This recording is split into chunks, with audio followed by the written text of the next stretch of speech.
السلام عليكم ورحمة الله وبركاته. لما أصحاب تقييمها يقايا الله ميل وجوتين وين السلام ولكن سمير waxaan jeclaystay arin yar baraarujin inaan halkan u fadhiisto madayda aan gaarsiiyo walaalaha qiimaha leh meel wajootin waxaan leeyahay horta kii caafimaad qaba ilaa caafimaadka uu ziyaadiyo kii xanuunsan ilaa xanuunka qaado baraarujintan inta badan waxay ku socotaa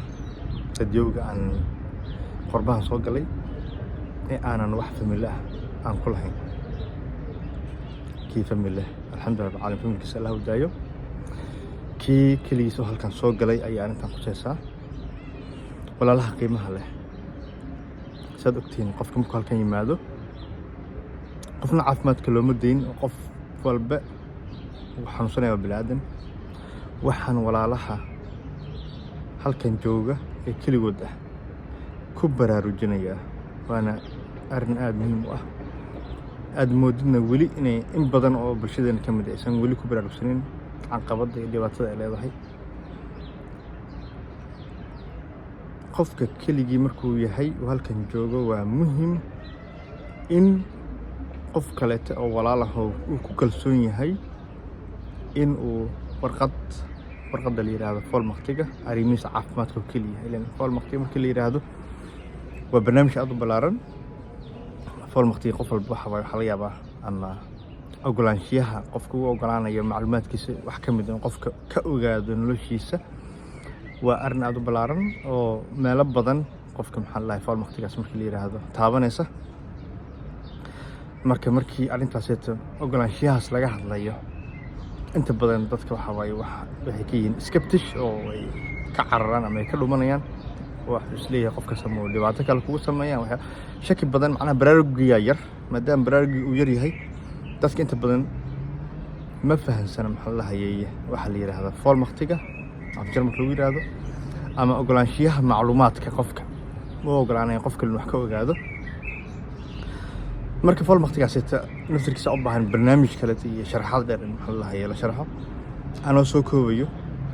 foolmaqtiga wuxuu noqon karaa ama ogolaanshaha qofka macluumaadkaaga inuu wax ka ogaado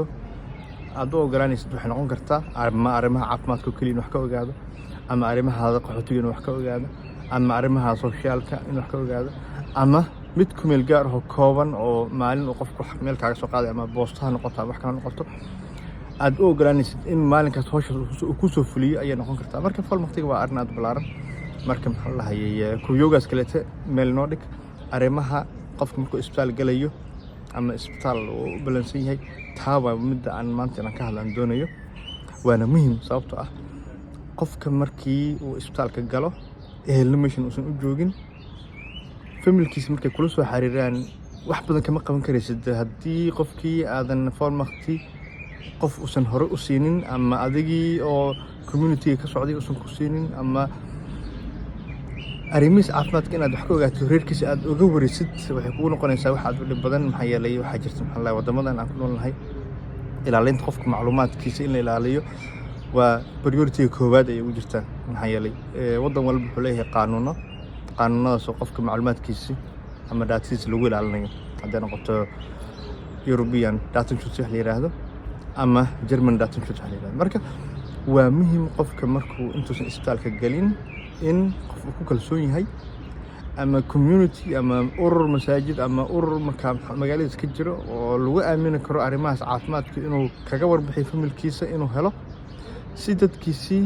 ugu yaraan hadduu qofka meesha uusan ehel ku lahayn ay xaaladiisa caafimaad ku sugan yahay iyo xaalad walba ku sugnaado ama soo wajahdo u warin karto dadkii ehelkii u ahaa laakiin haddii uusan intaas sameyn maxaa dhici karaya qofkii macluumaadkiisa la heli waayo iska dawreeg dheer iyo dhibaato qofkii lagu qabo ehelkiisana ay wax warbixin ay ka waayaan markuu qofkaas isbitaalka galo marka walaalaha waxaan ku dhiirigelinayaa in qofka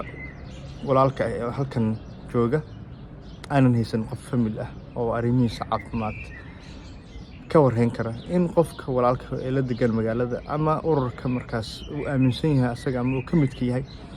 inuu foolmaqti u saxiixo foolmaqtigaasna waxaa inta badan qori kara ururada way qori karaan ay